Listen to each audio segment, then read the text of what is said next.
Hello everyone and welcome back to another video. So today I want to talk about Primarchs. Yes, I haven't made a Primarch video in some time. You can even check all the videos and stuff. It's been a couple of weeks before I've talked about Primarchs. So today I want to make a Primarch video dedicated to the best swordsman of the Primarchs. Now, I have 3 in mind, which we'll get into in the video. Of course, I'd like to get your thoughts and feedback on my top 3.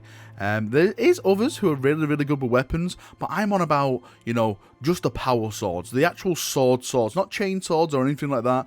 Actual swords, those best swordsmen. So that's what we're going to try and focus on today. So let's jump in and let's get started. So the 3 Primarchs that instantly jump into my mind straight away are Jaghatai Khan. The swiftness of his blade is absolutely legendary.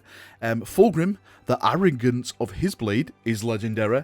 And Lionel Johnson, the brutality of his blade is also legendary. 3 different fighters, I would argue 3 different fighting styles as well, each a legend in their own story. Now, I know people are going to say, well, what about Sanguinius of Valrak? Yes, I know Sanguinius did have a sword and stuff. He is a badass, but I see him more going around with his bloody spear these days than his sword, so that's why I've kind of left him off the list here. People are going to say, yeah, but what about Angra? What about Conrad Kurz? Yes, they have axes, and the other has claws and stuff. I'm not saying that they're not good fighters, but I'm on about people who just go around with the sword. That's what they're all about. Like Fulgrim himself refers himself to like the best swordsman in the bloody, the Fulgrim novel book. He's so arrogant and stuff. We'll get into that in a second, but this is why these are my top 3. So please don't be offended if I haven't included your Primarch. I haven't included Rogel Dawn on the list, even though Rogel Dawn technically wields a sword. It's a chainsword, yes, but it's technically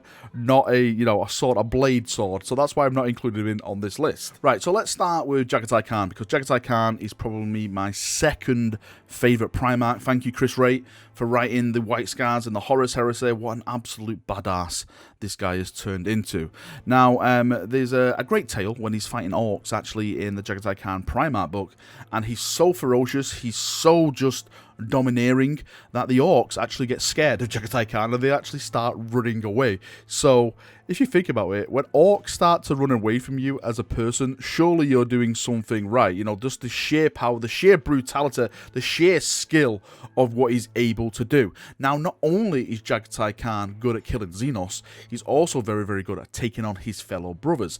Now, up to now in the story, we've only really had him matched in a 1v1 against Mortarion himself. This happened during the White Scars story arc in the Horus Heresy, when they went back to Prospero and Mortarion was there. Mortarion was supposed to bring the White Scars over to Horus' side. Jaghatai Khan had other ideas about that, and they fought on the actual planet. Now, that battle itself ended kind of with Mortarion disappearing, but it was hinted at that Jaghatai Khan was going to get the better of him, and when he sliced him, when he sliced him, where he was gone, because he disappeared in a flash of teleportation. So kind of he won, but he didn't win. We do know that Jaghatai Khan, of course, is on the Siege of Terror. We also know that Mortarion is on the Siege of Terror, and this time in demonic form. So he's bigger, better, stronger, let's say, in some certain aspects. So maybe those two are gonna fight and maybe do the duel again. But there's also another Primarch which is on the Siege of Terror, which is also a master with a blade, and is also now a demonic Primarch. And that, of course, is the Illuminator himself, Fulgrim, this goddamn Fulgrim. I absolutely love the Emperor's Children. Pre-fall, let me just get that out there. After they fell, I swear on the Emperor's throne, they are the biggest douchebags you'll ever meet in your life. Fulgrim is like the king of the douchebags. Even when he was like pre-fall Fulgrim, he was kind of head up his own, dark place, let's say. He saw himself as the best swordsman. Like when he offered Jaghatai Khan out as a little jewel, he was like, no, thank you, because Jaghatai Khan's like this kind of secretive type of warrior. He always reminds me of that scene in Ned Stark where Ned Stark says to Jaime Lannister, I don't fight in tournaments because I don't want to see what I can do to a real man, something on the lines of that. That's what always takes me as Jaghatai Khan when I talk about him, or when I see him like in stories. He's that secretive kind of, he'll let everything go when he needs to, when it's the right moment, when it's actually for battle. Now, I do think that we could really settle a duel between 2 of the top 3, in my opinion, because I personally think that Fulgrim will take on Jaghatai Khan. I personally think, now this is just me, even though Fulgrim has the extra arms, the extra swords, let's say, even though he's a demonic Primarch, I just think that Jaghatai Khan is an all-round better fighter. I don't know why I say that, I just have a gut feeling that the Khan himself will just handle it. He's more disciplined in his fighting form, where Fulgrim, now giving over to the temptations of Slaanesh, will be tempted maybe to do something stupid to try and win the fight, or maybe he'll just get bored and just, you know, flee away. I don't know, something Slaanesh-y, let's say. I don't think he'll have the focus that Jaghatai Khan has. That's why I always rate Jaghatai Khan as one of the best blade masters, sorry, because he has that focus to go over to keep doing it, to keep pushing himself and use his skills when he needs to. Now, that's not to say that Fulgrim is a pushover, because he's not. Fulgrim's actually defeated brothers in the past with his, with his skills. He sliced Guilliman's throat. Technically, it was Fulgrim that brought the Imperium to his knees, because without Guilliman at the head of it, doing all the administration, the Imperium basically turned on itself and started eating itself from within. So, GG Fulgrim at kind of destroying the Imperium up to a certain point. I know Guilliman's back now with some Xenos tech, Heresy, but he is around, and he's trying to get things back on track. But Fulgrim did put a massive thorn in the side of the Imperium, and like I stated, he took on and defeated one of his Primarch brothers. Not just one Primarch brother, may I add, 2 Primarch brothers, because we all know that he actually killed Ferrus Manus. Technically, he kind of has 2 kills on brothers when it comes to Primarch, because Guilliman didn't officially die. He did die, but he didn't officially die because he was in status, so we can't really wrap that up because, of course, he's back now, so can that be really... I'm not too sure. I'm not going to get into that subject. But we do know that he did kill Ferrus Manus. He beheaded him. Yes, you can say that it was the demon that gave him a little bit of help, but he did stand his ground against Ferrus, one of the most stalwart Primarchs, and he did manage to defeat him and his legion upon Isfahan. So Fulgrim is no pushover. Fulgrim is definitely up there when it comes to wielding a blade. Now on to the last boy, which is of course Lionel Johnson. I'll be saving the best to last. I don't know, maybe you chaps will decide in the comments. I'm sure it's going to be full of Dark Angel comments. So Lionel Johnson for me is just amazing. I know a lot of people dislike Lionel Johnson's personality. I for one love it. I just love how he gets on with his other brothers, how he thinks he's so special and stuff. I just love that about him. I really like his character.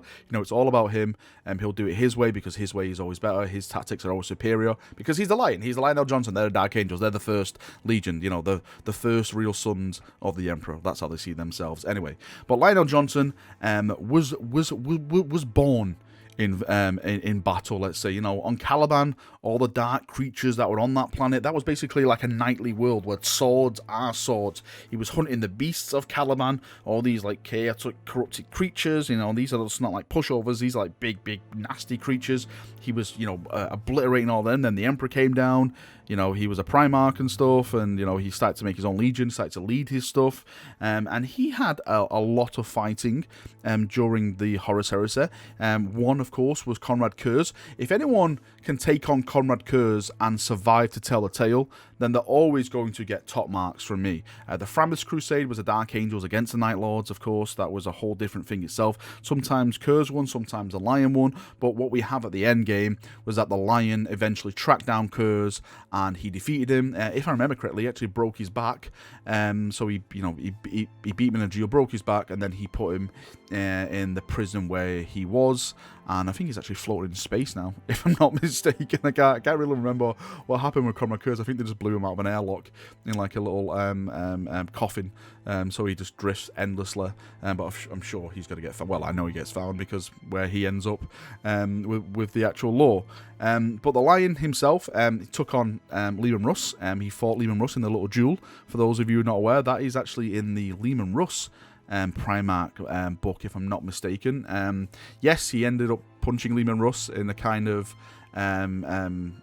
dickish way, let's say. Caught him off guard when Leman Russ was laughing, because that's the Lion does with his personality. But again, he's gone toe-to-toe with Kurz. He's gone toe-to-toe with Leman Russ, which is basically the Emperor's executioner, let's say, in quotation marks. These are top-tier Primarchs at the end of the day. They're not the Primarchs that like Guilliman.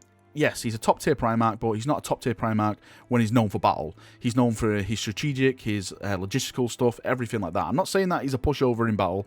I'm not doing that. But I'm saying when you compare him to Leman Russ and Comrade Kurz, when you come to fighting, then there's different levels. If you understand, that's the different levels I'm trying to get across. And the Lion stood up to both of them. So the Lion is definitely a top tier fighting Primarch, especially with a sword, in my opinion. And if I'm not mistaken, please correct me if I'm wrong, I think he took on a greater demon of Tzeentch as well in one of his short stories, like when they invaded the ship. I think it was a great demon, or maybe it was just a demon of Tzeentch or something like that. But then again, that goes to show how powerful he is. If you can take on, a being of that power and absolutely crush him and, make him into mush, then the guy has to have the respect that he deserves. Now, when it comes to my personal top 3, out of all of these Primarchs, who the hell could it be? I think I'd have to do... Oh, it's so hard.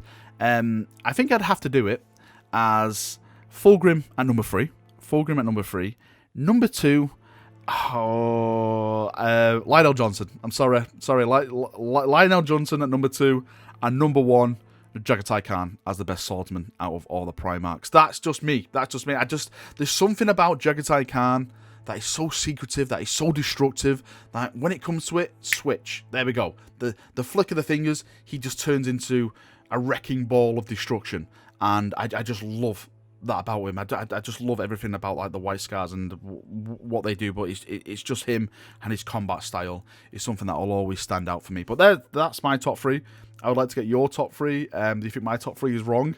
Do you think it should be like, I don't know, Fulgrim first or the Lion first? Let me know down in the comment section, and we'll have a nice little talk about it down there. Maybe none of these are actually on your list. Maybe it's other Primarchs that are on your list. I know that people are going to be moaning about Sanguinius. I know I've explained why I didn't include Sanguinius, the spear and stuff he's using these days. But yes, this is why I put these chaps as my top 3. Alright, Chaperoonios, that is me done for another video. Thank you for coming. Thank you for watching, as always. As I just said, if you've got any thoughts, feedback on my list, please post your list, and we can have a nice little talk about it down there, as always. See you now. Have a great day, and bye-bye.